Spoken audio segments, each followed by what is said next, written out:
ẹ tún káàbọ̀ sórí ètò wa ètò yín ẹ wo nǹkan mẹ́wàá ti ṣẹlẹ̀ ní ló máa jáde tó tún pẹ́ẹ́pẹ̀rẹ̀ àṣírí ẹ̀fọ́ abalẹ̀ fún àdáda bí ló tó ń ṣó lẹ́gbẹ̀ẹ́ wa a sì máa bí ẹ̀ fún ibọ̀wọ̀ náà ṣe lọ lẹ́kùnrẹ́rẹ́ gbogbo ẹ̀ la máa tú lórí ìkànnì yìí ẹ wo tó bá gbígbà kọ́kọ́ rẹ tẹ̀ ń da pọ̀mọ́kọ́ ni ẹ bá a subscribe ẹ like comment kẹ share ẹ lè máa jẹ ráfà ní content nígbàkúgbà lórí òkè tí wọ́n fi níta ẹ lè máa fi ṣọgbọ́n ìmọ̀ àti òye kẹ́ẹ̀mú sọ pé fídíò wọn àlẹ́ ẹ̀ tá a máa play fún yín fídíò náà rèé ẹ̀ka sojú abẹ́ kó.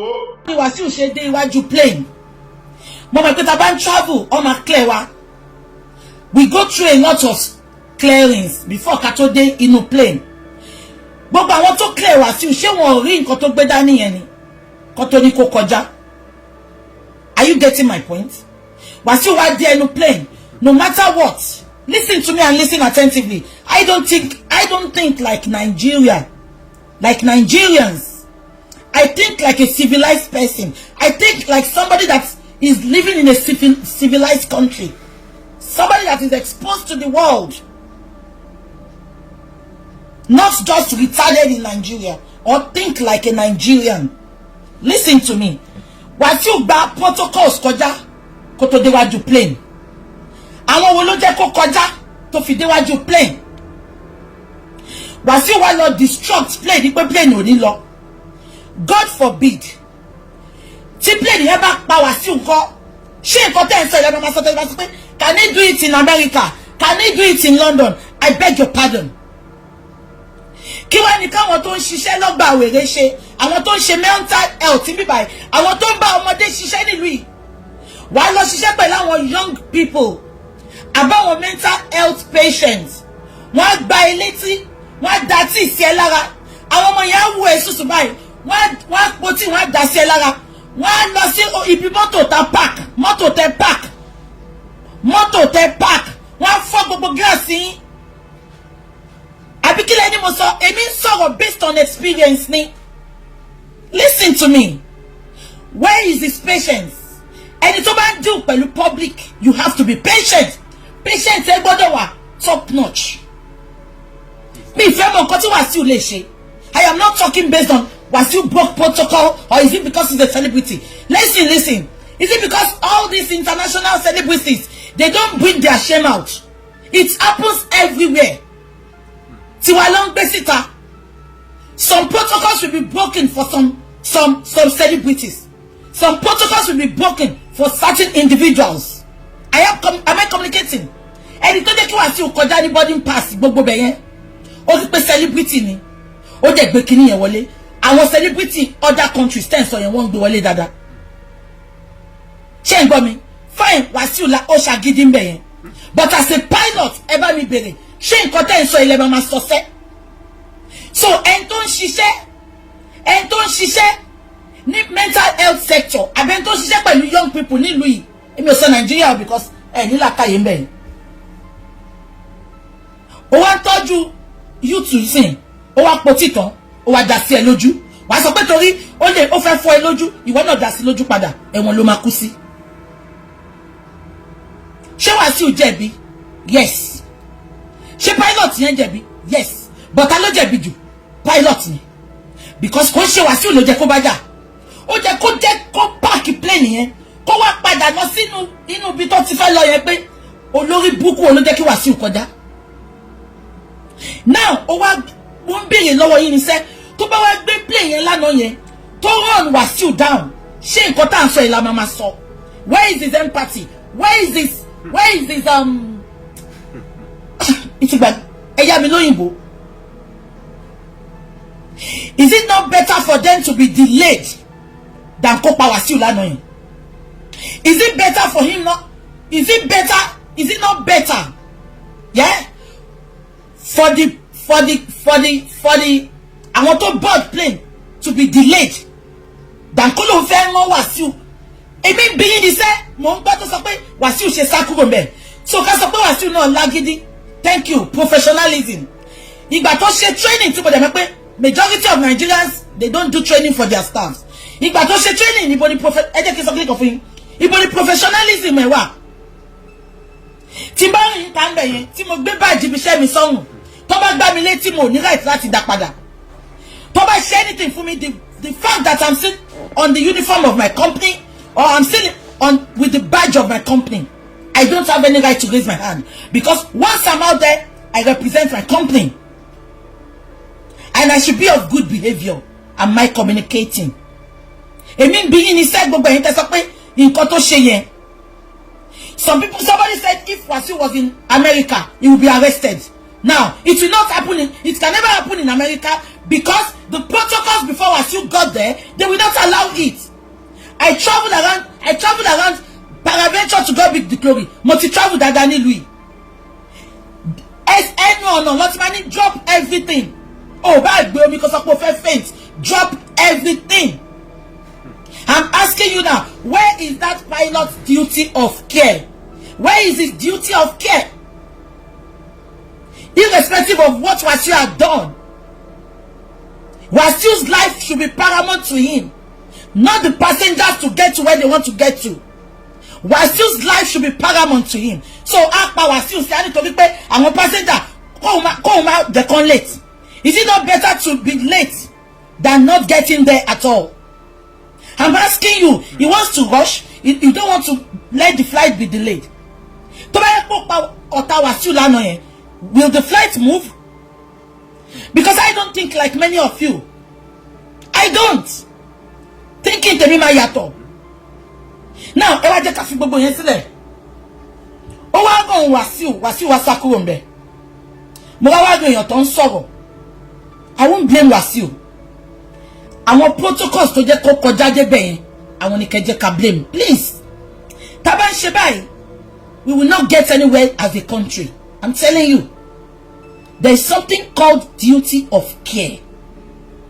Where is the pilot's duty of care? In koto je ko se ni pe ko park plane here. I'm sorry, I cannot move. I have to get the necessary authorities. Ko se ni ba Wasiu rojo kokon. A ko ignore. A je ki Wasiu ma display in koto display. Abe gbo mi. Wasiu la ba ma blame lenin thing. Can ma blame. If I was that flight company as well, listen to me, I will fire that pilot. What is Wasiu even supposed to get there? We call something health and safety. Abebo, health and safety. So je ki Wasiu te debito de. Please, whenever we are thinking, we are not Iyabo Ojo's followers. So let's think straight. Let's think outside the box. I am not saying Wasiu did the right thing. And many of you that are saying, can he do it outside the country? It won't even happen. It will never happen. Because why are those people that check in? Why are they there? People that give the boarding pass, why are they there? To checkmate everything that is illegal that you are supposed to take into the plane that is not allowed. Omatika drop it. So what is good for the geese is good for the granders. If those two people that allow Wasiu to pass with that bottle to that stage, if they can allow him, that means they can even allow a bomb in they can allow a bomb in the plane. So those people are supposed to be sacked and not Wasiu.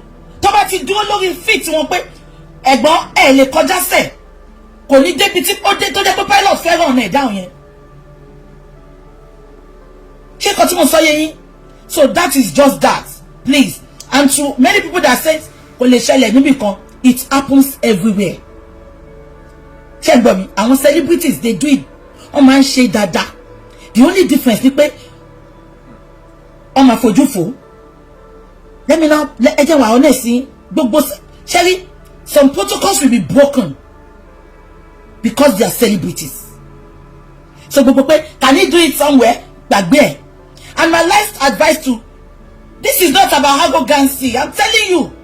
Ṣé no ẹ wo ìjọ tí Oṣù Ọmọlẹ̀ tó fẹ́ board plane mi mọ̀ kan tó ṣẹlẹ̀.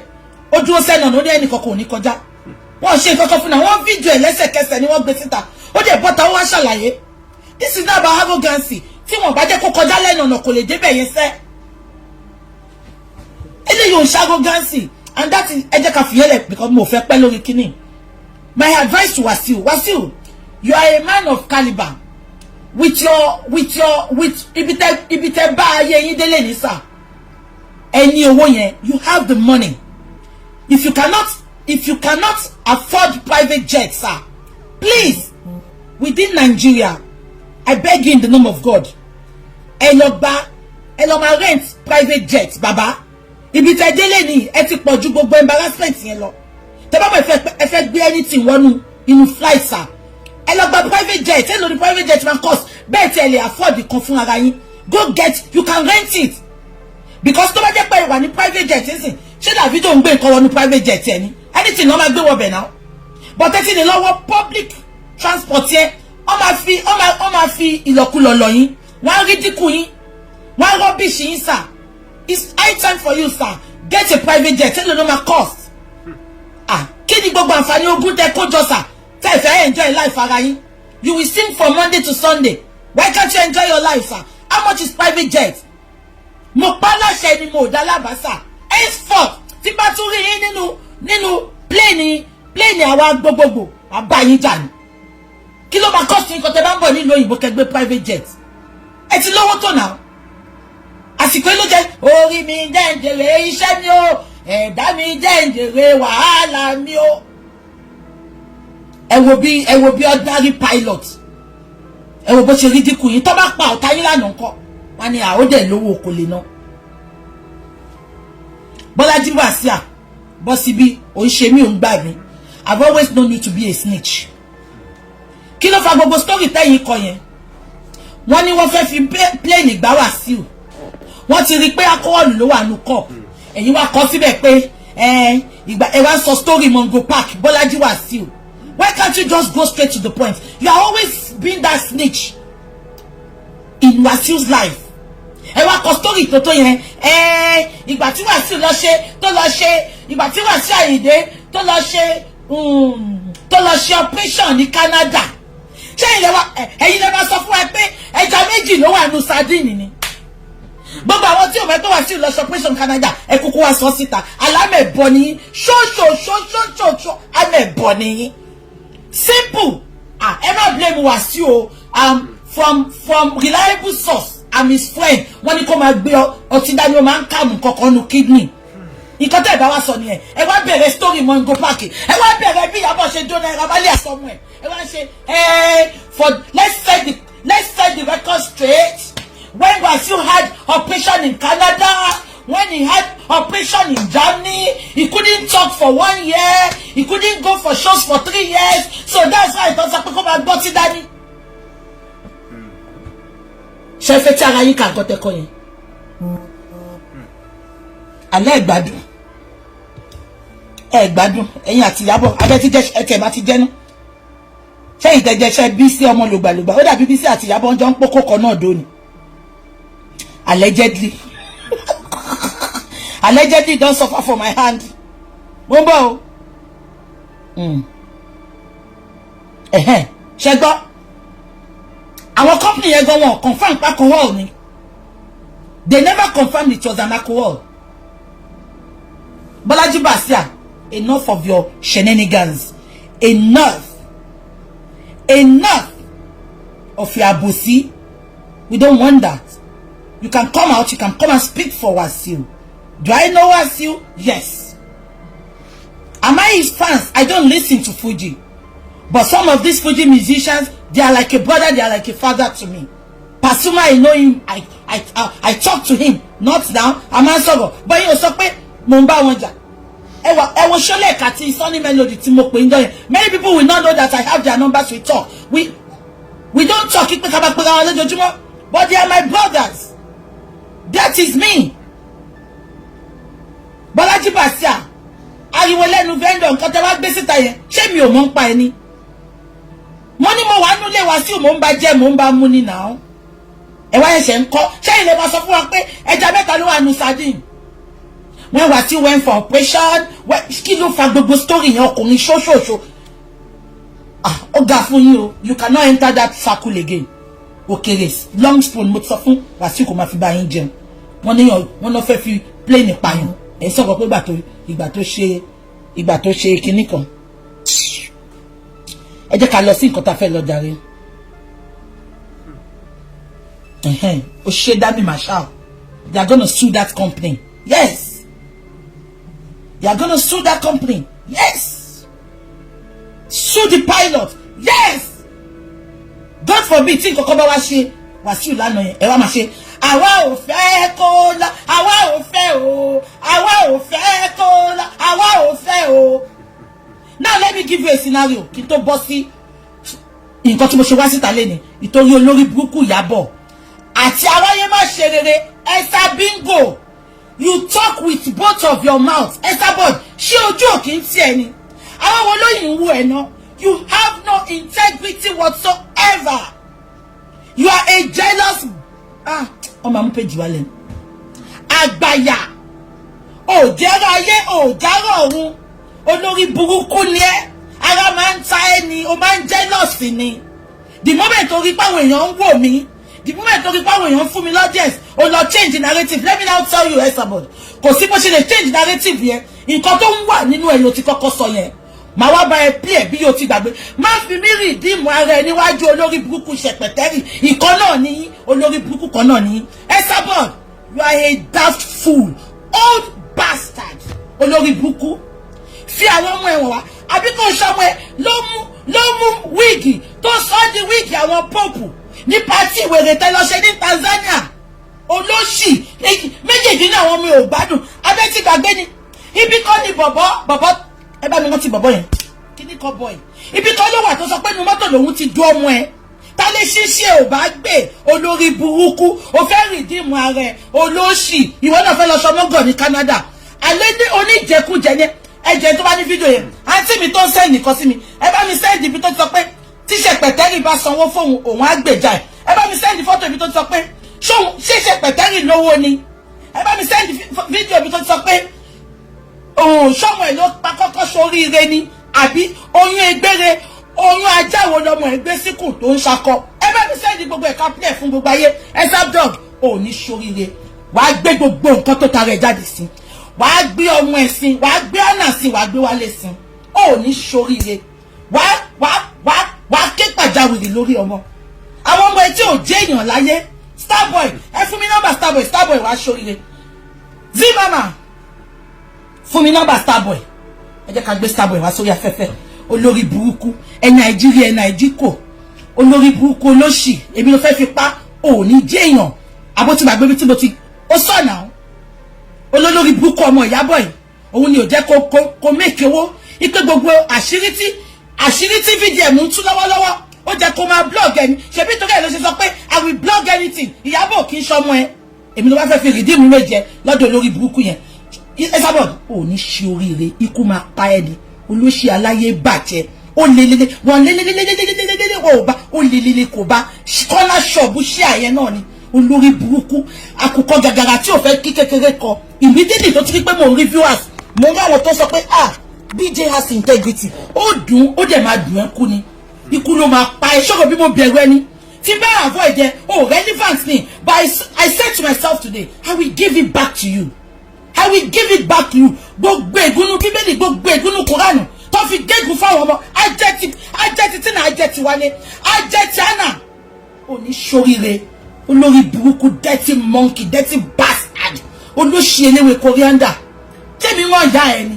Ó jẹ́ kó mọ̀ pé kò sẹ́tí mo lè gbé náwó ojú àfi tí n bá kọ̀ pa ẹtì. Mo wá ní jẹ́ kó lọ, mo ní jẹ́ kó lọ. Ẹ bá mi send ẹ, ta ló fẹ́ bá mi send ẹ? Now kí n tó parí nǹkan tí mo fẹ́ parí. Ẹ jẹ́ ká sáré sọ̀rọ̀. Esabod, mo yín padà bọ̀ lọ́dọ̀ ẹ o. Ìyá ẹ ò ní jẹ́ tán. Ìyá ẹ. Mo fẹ́ sáré sọ̀rọ̀ olórí burúkú Iyabo Ojo. Iyabo Ojo, ó bọ́ta lánàá.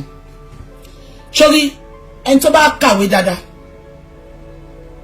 tó jẹ́ psychologist tó lè read èèyàn, they can see between the lines pé you are not happy. What you did yesterday was a sign of depression. You are depressed. You are depressed. And you know the funny thing, ẹ bá mi send gbogbo ẹ̀ sí ìṣẹ́jọ́. Ibi tó sọ pé tí Iyabo bá sanwó fóun òun á gbèjà ẹ bá mi send ẹ náà. Kẹ bá mi send ibi tó ti gbé ọmọ Iyabo ṣépè. Kẹ bá mi send ibi tó ti jẹ́ ká mọ̀ pé Iyabo ò lówó lọ́wọ́. Fúnkẹ́ lówó lọ́wọ́ jùlọ. Ẹ bá mi send gbogbo ẹ̀. Ṣé ń gbọ́ mi? What she displayed yesterday was a sign of depression. And I pity her gullible followers. For you to know how wicked this girl can be. Ọmọ tí ó ṣe, which is Naira Marley. Ó ṣe kàtótó yẹn. Wọ́n ní kó bọ́ta bẹ̀bẹ̀ ò bẹ̀bẹ̀. Ó bẹ̀bẹ̀ lẹ́yìn. Ó sá lọ sí Canada. Ó wá dé Canada, ó wá ń ṣe yamayama. Èmi wá fọwọ́ sọ̀yà fún ẹ lẹ́ni Iyabo. Sórí nǹkan tí mo fọwọ́ sọ yìí, aya ni kò ń ṣọyàn. Tó bá bí pọ̀n rí ìyá láyà ẹ̀dá, máa bọ̀ lé. Ṣọ́ọ̀kì kan máa yọ sí ẹ in 2 days time. Ṣùgbọ́n tó bá bí ìyá láyà ẹ̀dá, máa bọ̀ lé. Sórí pàtí tó ń plan yẹn, ò ní rí ṣe. Tó bá rí ṣe pè mí lọ́mọ àlè. Mi fẹ́ sọ̀rọ̀ jù. Iyabo, èmi díẹ̀ ni. Ṣọba pé Naira Marley kan update ni. Ó ní Èkó dùn máa bọ̀ nlé. Ṣé rí gbogbo party tó ń sọ yẹn? Ó fẹ́ fi divert yín ni kínú àwọn èèyàn máa dùn pé yes, kò care, kò give a damn. Iyabo, èmi ń sọ fún ẹ. Tó bá bí ìyá ẹ̀dá máa bọ̀ nlé. Party tó fẹ́ ṣe yẹn, mo fẹ́ wo bí tó ti fẹ́ ṣe. Àgbẹ́kẹ̀lé ẹ ti já sófo, èmi tí mo sọ bẹ́ẹ̀ ni. Sórí gbogbo àwọn tó gbẹ́kẹ̀lé yẹn. I share be Indian film. I don't want to talk too much. Iyabo, èmi ò fẹ́ ẹjọ́ ṣe responsible. Sorry nǹkan tó fẹ́ lọ ti sọ fúnra yẹn o. Nǹkan tó fẹ́ lọ ti ṣe fúnra yẹn. Ó wá pọ̀ tẹ́dí bí ajá. Ó ti máa pàjá lọ́mọ ẹ máa bí. Ó ti máa pẹ́ poppy daddy poppy. Ó ti máa pẹ́ nǹkan tó máa bí nìyẹn. Nǹkan tó máa yọ jáde nu fútọ́ọ̀sì nìyẹn. Because ìwọ jẹ́ kí bàbá Mohbad dúró jèrè ọmọ tiẹ̀. Báwo ló ṣe fẹ́ jèrè tí àti grandchildren ẹ? Ó lè jèrè wọn. Mo gbé fídíò kan sí láàárọ̀ yìí. Wọ́n interview Mohbad. Bàbá mi ni Mohbad ń sọ. My daddy.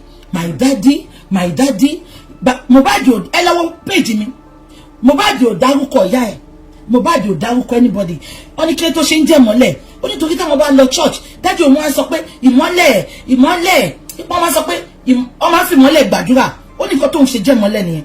Number 2, máa yẹn tún sọ pé òun rí pé love dáàdì ẹ̀ gan. Ṣé ń gbọ́? Ó lóun rí pé love dáàdì ẹ̀ gan pé kí tí ò ṣe collabo pẹ̀lú dáàdì ẹ̀. Àwọn lóun ti fẹ́ collabo pé very very soon òun máa collabo pẹ̀lú dáàdì ẹ̀.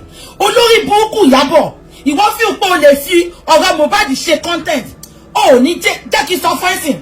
Lọ́lá ìlàwó máa retí nǹkan kan láìpẹ́ olórí bu ẹjọ́ ẹ tó bá wò mí ẹ tó bá wọn àdírẹ́sì Lọ́lá ìlàwó ṣọ́ọ̀bù ẹ̀ àdírẹ́sì ẹ̀ ṣọ́ọ̀bù ẹ̀ ẹjọ́ ẹ send ẹ̀ sí mi, we need it very urgent.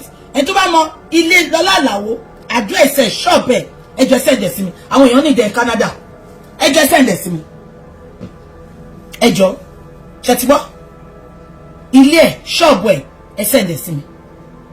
Iyabo, wà ló bèrè tó bẹ́ẹ̀. Èmi ń di ẹ má lẹ́nu lórí íńtánẹ́ẹ̀tì, má lẹ́nu lórí íńtánẹ́ẹ̀tì, àbí má lẹ́nu lórí ẹjọ́ ṣé responsible mother kankan tí ò bá ń ṣòwò àti olórí burúkú ẹ sábọ̀d ìyẹn náà abẹ́ná sí tìgà publicly. Olórí burúkú Iyabo, ó wá mú ọtí ó fi ń pàlò ònú rẹ ọtí alẹ́ mi di ẹ Iyabo Ojo, mo di ẹ. Tó bá rí kọ́mọ yẹn ṣe lẹ́kọ̀ọ́ pè mí lọ́mọ àlè, ẹ má wò mí mọ́. Tó bá rí kọ́mọ yẹn ṣe lẹ́kọ̀ọ́ sẹ́, ẹ má wò mí mọ́. Ìgbẹ́kẹ̀lé ẹ ti já sásán. Iyabo, èmi ń sọ fún ẹ, ìgbẹ́kẹ̀lé ẹ ó ti já sásán. O ò lè distract wa, àwọn justice o divert wa, o ṣe everything. O tún wá ní effrontery. You have no remorse. You are not remorseful for your action just because you want them to be shouting Queen Murderer, Queen Shama kan tó ṣe lóhùn olè bẹ̀bẹ̀. Ó mọ̀ pé number 1, àwọn olórí burúkú tó ń deceive wọ́n máa wà disappointed nínú pé so èèyàn burúkú báyìí ni ẹ́. That is just it. Intentionally ó dẹ̀ parọ́ mọ́ ọmọ lọ́mọ. Intentionally justice tó ti jẹ́ kárí látijọ́ ẹ̀ ó divert ẹ̀. Intentionally ẹ ti ṣe DNA ó gbé pamọ́. Sórí gbogbo yẹn lásán ẹ̀wọ̀n gbére ló máa kú sí èmi tí mo sọ bẹ́ẹ̀ ni. Wàá mọ̀ pé eyín mú ju abẹ lọ. Wàá mọ̀ pé eyín tájà fi ń bọ́mọ ìṣeré ló fi ń gejẹ. Wàá mọ̀ pé kọkùnrin tó àtọ̀rìn kóbìnrin tó àtọ̀rìn ká wẹ́n tó máa lómi lẹ́yìn ju àwọn lọ. Màá sọ fún ẹ pé ẹ̀wọ̀n tá bá fà tí ò já òun ló ń jẹ́ normal.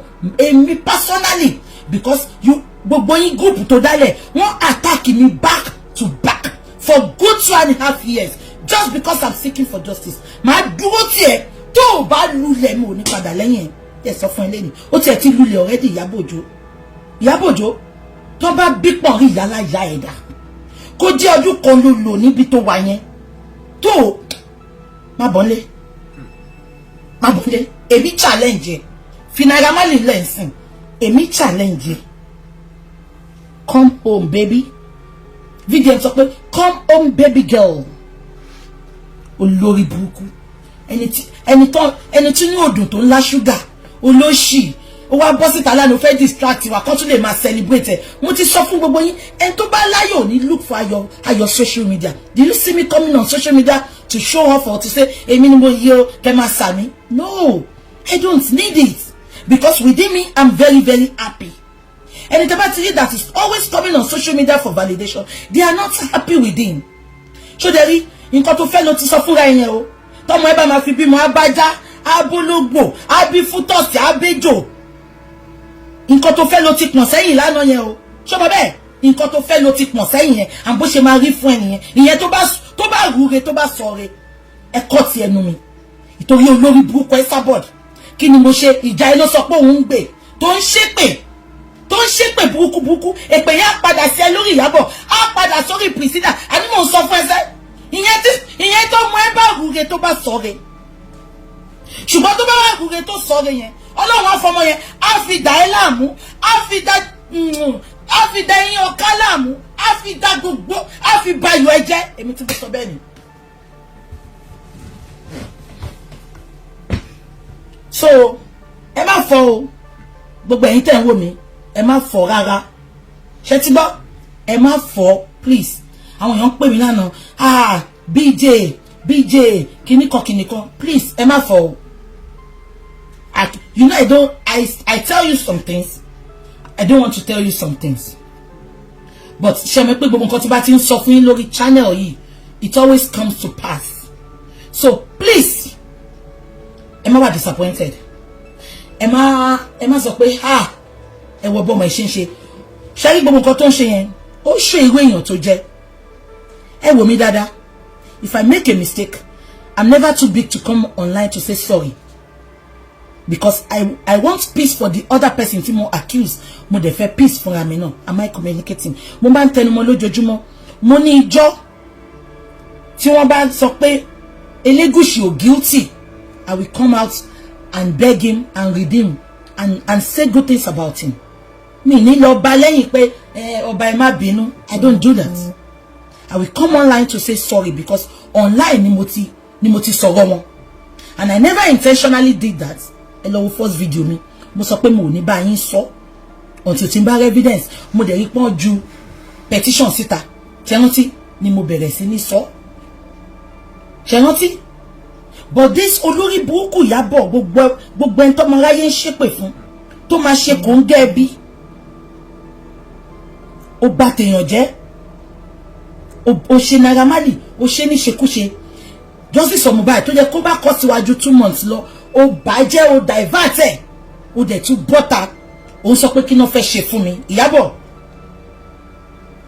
Ẹni tó bá sọ pé kí náà fẹ́ ṣe fóun, òun la máa ń ṣe wọ̀n. Ìyábọ̀, obìnrin ni mí. Màá sọ fún ẹ pé ẹja lẹja ń jẹ sanra. Tó bá bí ìyá ẹ̀ dá, máa bọ̀ nílé. Tó bá bí ìyá ẹ̀ dá, lọ sí Nàìjíríà. Ṣùgbọ́n tó sọ pé ó bá wa ṣe kò mọ̀. Tó bá ṣe kò mọ̀ yẹn, ẹ hàn follow mi gbogbo yín. Tó bá rí kò mọ̀ yẹn ṣe, ẹ hàn follow. Pé ní sọ́jú yẹn lọ. Ẹ jẹ́ ká bọ́ sórí ṣẹ́jú lórí burúkú ìyá ẹ̀. Ṣé ọ̀rọ̀ ìyá yìí ò jọ mí lójú o. Ṣé rí proper show máa wá ṣe fún ìyá ìjọ Saturday. Bọ́ mo kàn fẹ́ kẹ́ gbọ́rọ̀ ẹ̀ ni. Èmi ò ń wò ó ti di working course. Ṣé rí mi jẹ́ nìkan. Tí bá ń wò ẹ́ àbí tí bá ń like ẹ. Ìjọ tí bá ti rí pé ó wà deceitful. Ìjọ tí bá ti rí pé ó ní integrity. Ìjọ tí bá ti rí pé gbogbo nǹkan tí ojú bí kó máa envy àwọn ọmọ kékeré kó máa jealous wọn lọ máa padà lẹ́yìn. I don't watch her because she's a working corpse. Olórí burúkú yìí ọkọ tó kọ́kọ́ fẹ́ láyé ọ̀pá inú pọ̀ ni bàbá yẹn ń tọ̀ sí. Ilé tí bàbá yẹn ń gbé ó dàbí dumping place. Ẹ bọ́ bí tó máa ń ju garawa tó ń ju ike sí. Ibẹ̀ ni màá yẹn ń gbé. Àwọn blogger orí social media lọ dáwó fún bàbá yẹn lọ gbalé fún. Ìgbà tó máa wá sórí social media kò sí rántí òpamọ́ ọkọ àkọ́fẹ́ ìyẹn sábọ̀dù ni mò ń bá wí o. Kò sí rántí òpamọ́ ọkọ yẹn. Ó parọ́ mọ́kọ yẹn débi pé ó máa dàbí pé ká ju òkúta fún ọkọ yẹn ni. Ìkànnì àwọn blogger tó wà lórí social media wọ́n wá máa yẹn lọ. Tẹ́ bá rí bí máa yẹn ṣe rí pò máa yẹn kò lè ra ọ̀pá fún bàbá yẹn bí ọmọ o. Ó kó sínú àwọn ọmọ ẹ pé kó má tọ́jú bàbá yẹn. Ṣé yẹn ló fẹ́ sọ̀rọ̀ tẹ́ fẹ́ gbọ́? Olórí burúkú tó ti kú sáyé, olórí burúkú tó ti gbẹ́tọ́, ó dàbí ẹja ìmọ́lẹ̀ àbí kílẹ̀ pẹ́ja yẹn lánàá. Ìyẹn kọ́ mo bá wá síbí.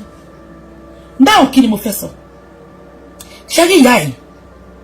Ìwọ ló máa ládé gún, ìwọ ló máa ládé ògún, jẹ́jẹ́ wa la jókòó. Ṣé rárá ti ń ta bí n ṣe ń gbé fídíò yẹn táwọn èèyàn ń share, táwọn èèyàn ń wò, she's pained. Àkùkọ gàgàrà ni tí ò fẹ́ jẹ́ kékeré kọ. Alákàrà ni tí ò fẹ́ jẹ́ kẹ́nì kejì dín. Nípa ìwà ẹ̀ la fi máa mọ̀, nípa ìwà ẹ̀ la fi máa dá lẹ́jọ́. Ọlọ́run jẹ́ kó pẹ́ láyé kó lè ṣe yẹ̀yẹ́ ni. Olórí burúkú tó lọ sódì ní Tanzania, wàkísà tọmọ ẹ wọ̀ tẹ̀lé ẹ. Wàṣọ ọ̀sẹ́kì tọmọ ẹ wọ̀ tẹ̀lé. Ó mú lọ ṣọ́ọ̀pẹ́ ni. Ó mú lọ Tanzania yẹn. Òwe náà mind. Ṣebí mo gbọ́ voice note leak náà. Ṣebí gbogbo nǹkan tó ṣe é bá Iyabo Ojo nìyẹn. Ó ní ó máa mọ́ ọmọ ẹ wá o, bó ti ẹ̀ jáwọn Tanzania, àwọn Nàìjíríà ò fẹ́ fẹ́ bọ́, wọ́n ń fìwà ẹ, ó náà ń fìwà ẹjọ́ jẹ, ìtorí ẹ̀ lọ́mọ ò ṣe lọ́kọ. Ó ní òtí ẹ̀ wá máa ní sí kó jẹ́, ó máa rí èèyàn kan ní Tanzania náà.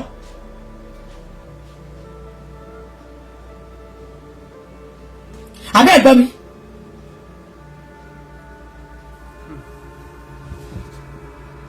Mo ń bọ̀.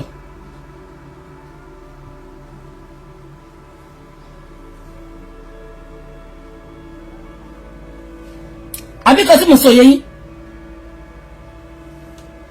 lílọ tó lọ sí Tanzania yẹn nǹkan tó lọ ṣe nìyàn tó mọ́mọ́ yẹn lọ.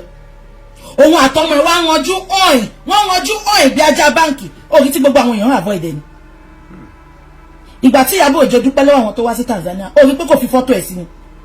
Ó gbé fọ́tò àwọn èèyàn gidi tó mọ̀ ìpọ́n tọmọ òun ni. Ìtorí ẹ̀ lọ ṣe ní kọ́ mọ́mọ́ sá fún ẹ̀ náà. Orí attitude tó fún ẹ̀ gbà tẹ́fẹ́ ya fọ́tò ni. Orí fake smile tó put out ni. Ànẹjọ́ ń tọ́ra yín sẹ́rí nǹkan tó máa ń dùn mí fáwọn olórí burúkú yìí ni láìka ara yín but ọ̀rọ̀ wa ló sọ wọ́n di bestie. They don't love themselves but because they want to gang fight. Ẹ wá rí tọ́mọ máa gbéra wọn, tọ́mọ máa pọ́nra wọn wọ́n. Sẹ́rí ìyá yóò nífẹ̀ẹ́ ṣẹ̀pẹ̀tẹ́rì, ìyá yóò nífẹ̀ẹ́ àfọ̀bọ̀dágùn. Ẹ jẹ́ ìfẹ́ ṣá nǹkan tó wà nínú ẹ̀ ló ti sọ níjẹta, ẹ jẹ́ ká play fáfàní àwọn tí ò gbọ́. Ó wá fẹ́ fèmí rìdíìmù. Ó ti rí pé òun ti jábọ́, ó ti rí pé òun ti ṣe tẹ́ pé ṣe bọ́mọ yìí ń gbé ẹ níyà, ṣe bọ́mọ yìí gbé ẹ lọ sí Tanzania lọ ṣèyàwó. Ṣó jẹ́ kó ẹnu ẹ ló ti jẹ́ kọ́rọ̀ yìí jáde. Ó wá fẹ́ fèmí rìdíìmù, ó wá ń bú èmi, ó ń ṣépè fáwọn ọmọ ẹ̀ láì ṣe mi. Ó fẹ́ fèmí rìdíìmù, ó fi pé tó lórí burúkú ṣẹ̀pẹ̀tẹ́rì tó bá rí yẹn á tún wá súnmọ́ òun. Ó ti ṣì wò mí dáadáa. Mi ìrẹ́ ń tẹ fẹ́ gbé wá, tó yẹ pé máa sọ, mi ìrẹ́ ń tẹ fẹ́ gbé wá. Mi ìrẹ́ ń tẹ fẹ́ gbé wá àfi tí ń bá dá. Nǹkan tó ṣẹlẹ̀ nìyẹn. Ṣé mo bẹ́ẹ̀ nǹkan tó fẹ́ ṣe nìyẹn. Gbogbo ayé ti kẹ̀yìn sí pé ṣe bọ́ ọmọ ẹ ló ń pè Iyabo tó bá tiẹ̀ máa bá wí ò bá pè ní nà. Dàngbogbo ó sọ̀rọ̀ tó ń jọ yẹn ni ara ta inú bí because kò nífẹ̀ẹ́ dénú ni ẹni tó bá nífẹ̀ẹ́ dénú wàá pé kò ń ṣègbà tó ń kọ́ fọ́ àbótẹ̀yẹ pé lórí burúkú nìyẹn náà kò ń ṣègbà tó ń jìyà ìyà ìkà tó ṣe ló jẹ́ kí wọn náà túbọ̀ ta ṣọ́ra ẹ̀ pọ̀ ṣe fọmọ wúlìṣì yẹn náà àníwá ẹni mo mọ àwọn tó yìí ń tẹ̀lé ẹ ìwà ẹni ṣọ́ra ẹ̀ pọ̀ ṣe fọmọ wúlìṣì yẹn náà ṣọ́ra ẹ̀ pọ̀ ṣe fọmọ wúlìṣì yẹn náà ṣọ́ra ẹ̀ pọ̀ bàtọ́ wọn yẹn wà lẹ́wọ̀n lẹ́kọ̀ọ́ ṣọ́ra ẹ̀ pọ̀ nǹkan tó ṣe náà ní ìgbà yẹn ló bọ́ta tó sọ pé ó ṣèkà fún ẹ ìkànnì ẹ this woman is stylishly evil she's stylishly wicked bí ṣe wà ń sìn ṣáwọn èèyàn ṣẹ̀mí ni but mo ní sọ pé ìgbà tó bá dáhùn tí gbogbo ayé attack wọn lèmi náà máa attack wọn I don't do that I don't. Lizzy náà ni màmá fi ṣe example because Lizzy popular ẹ wò gbàtẹ́mi àti Lizzy ń jà tó wá sọ pé ọmọ lọ́mọ olórí burúkú Iyabo ẹ̀ náà ló plánù tó sọ pé ó lọ jalè ní Ìdúmọ̀tà. Kí ni mo ṣe? Mo sáré bọ́ta. Mo ní no, Lizzy ò lè jalè. Mo ní wọ́n plan ẹ̀ ni. Mo ní Iyabo ló set ẹ̀ up. Àbí àwọn tí ń jọ yẹn. Mo ṣe wò pé torí mo ń bá Lizzy jà kémi náà bá wọn gbé fake news. Mi lè ṣe ni. Where is my conscience? But olórí burúkú yà mo fi Lizzy ṣe example pé Lizzy tèmi àti ẹ̀ ń jà nìyẹn o. Ká má wá sọ Iyabo Ojo tó ń pè ní màámi lójoojúmọ́ bó tẹ̀ jẹ́ pé lórí burúkú ẹ̀ méjì ẹjọ́ ń deceive ara yín ni. Ṣé ní táìmù ló jẹ́ kó bọ́ta ẹ jẹ́ kí gbọ́ gbogbo ọ̀rọ̀ tó sọ kí n má fọ̀rọ̀ gùn ẹni sùúrù. Ṣé bí kó Ìbàdàn gbogbo ẹ̀jẹ̀ ńlá tó ń wọ̀n ní Ìbàdàn bẹ̀rù èèyàn. Ìbàdàn bẹ̀rù èèyàn. Mo bá Iyabo Ojo ká ló sọ fún yín pé èmi àti Iyabo àlè ìṣọ̀rẹ́ ìṣọmọ mi àmọ́ ìmọ̀ post ẹ̀ because I'm a veteran blogger. I post whatever I see on social media. Ṣé inú yín dẹ̀ ti dùn? Bí gbogbo yín yayọ̀ kìíní kan àwọn tí Iyabo ò lè bọ́ mi. Tẹnukọ Iyabo ò lè bọ́ mi. Ní ìmẹ́tọ́ lówó ju mi bá mi post mi ló jẹ́ nìkan. O kò lè bọ́ mi. Orí mi ò lè padà dé. Kò sí ìgbàkan tí mo fẹ́ gbà lọ́wọ́. Ìwọ fẹ́ wọlé sọ́dọ̀ gbogbo ẹ̀ bó ṣe wọlé sọ́dọ̀ Lizzy Anjorin ni. Títí kó Ìbàdàn. Ẹ ti gbọ́. Now ẹ jẹ́ kí n explain ibi tó ọ̀rọ̀ tó sọ fún yín. Ó ní Iyabo kì í ṣọmọ òun. Ó dì so nẹ́ńbẹ̀ yẹn. Kí lẹ máa ń pè kíní yẹn náà?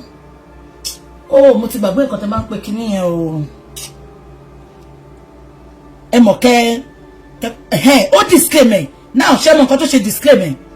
Because secretly ó sọ fẹ́yàn kan. Ó ní tí ò bá ń ṣe lórí burúkú ọmọ Iyabo ẹ̀ tó ń tẹ̀lé. Ó ní gbogbo nǹkan tí fídíò ẹ̀ gbé jáde yẹn ó ló jẹ́ kóun máa fi pa owó ni. Olówó ló jẹ́ kó jẹ́ fóun. Ó ní but òun ò lè gbé because òun support Iyabo. Ṣó ti yé yín? So ó mọ̀ wá bọ́ta sọ fún gbogbo yín pé ọmọ òun ẹgbẹ́ tó sọ pé anything tó bá gbé Iyabo sí máa gbé because kí ó ń dùn pé òun ò rówó make lórí fídíò tí fídíò ẹ̀ ń bọ́ síta. Ṣàbẹ̀pẹ́ tó dẹ̀ ti sọ eléyìí. Ṣó ti yé yín? Ó ń sọ fún yín pé anything lòun máa gbé. Ẹ má gbàgbé pé sọ pé veteran blogger lòun. Ìpè blogger lòun. So anything lòun máa gbé. Náà ẹ jẹ́ ká máa gbọ́ lọ. Ẹ tún máa gbọ́ o. Lẹ́yìn tí Tanzania yìí tá a bá bímọ mọ́ẹ̀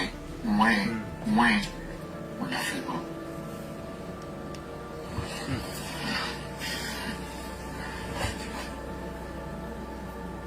Bíbélì sọ fún wa ó ní tó ń bá ń ṣọ́ wa ká ṣọ́ra wa.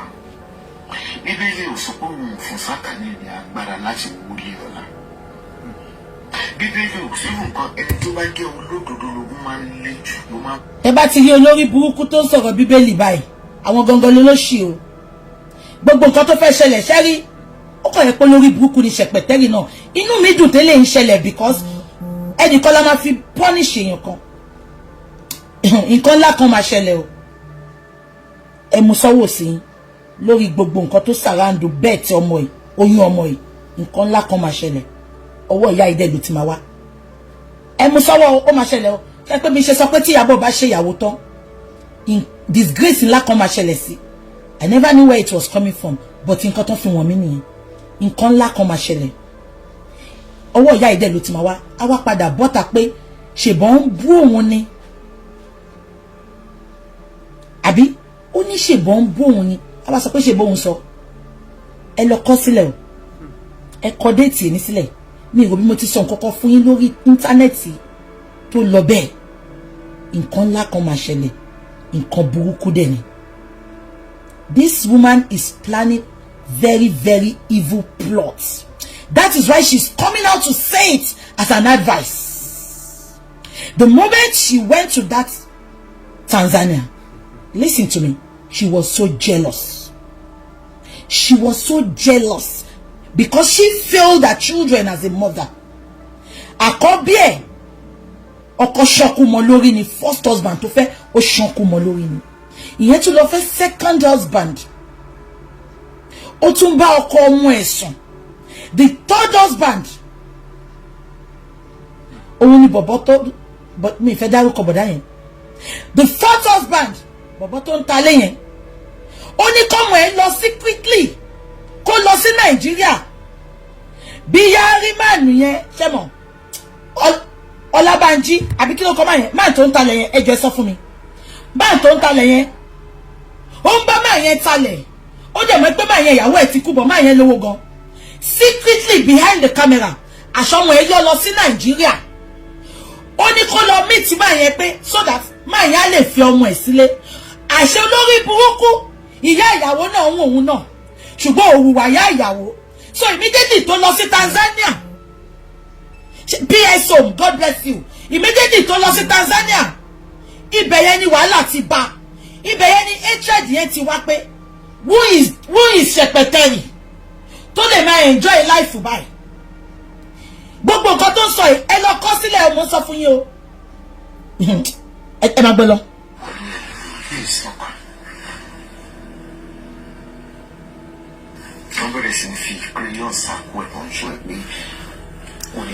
PSO òun ló ń jẹ́ adónimáwòbẹ̀ ẹ bá ń gbọ́ adónimáwòbẹ̀ òdó ìyàdó ọmọ PSO òun ló ń jẹ́ bẹ́ẹ̀.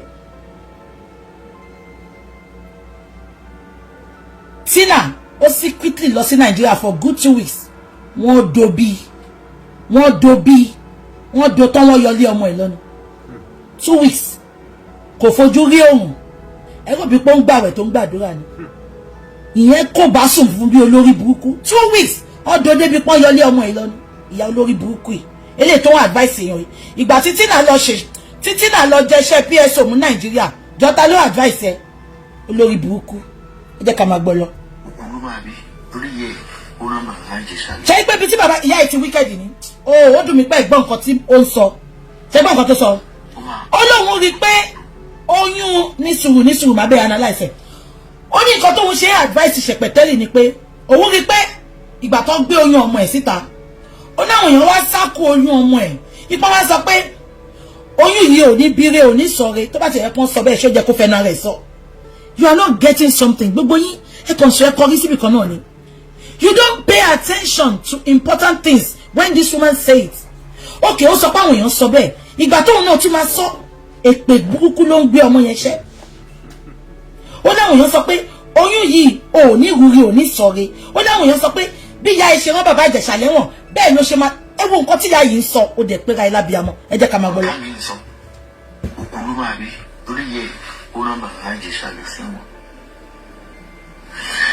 ẹlòmíà sọ ó máa ọ̀tá rẹ̀ ó kù tòlútòlú ìkádìjì sọ olómi ó fọ agbèrò dànù.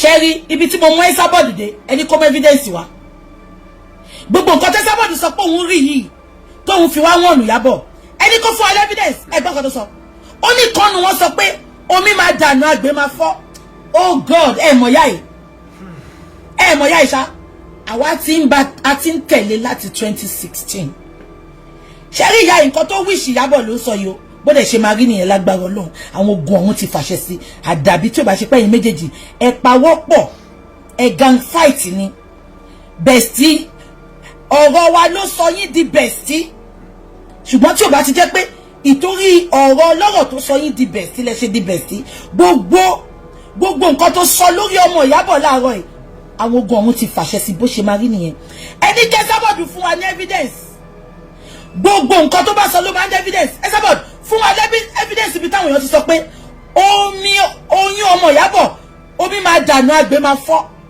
sọ fún wa bí tó ti sọ pé ó máa kú pẹ̀lú oyún yẹn ni gbogbo nǹkan tó sọ pé àwọn èèyàn sọ ẹ sábọ̀dù tó bá fẹ́ káwọn èèyàn believe lọ́kọ̀ tibẹ̀ fún wa nǹkan tí mo ṣe láì VDM nìyẹn VDM always come with evidence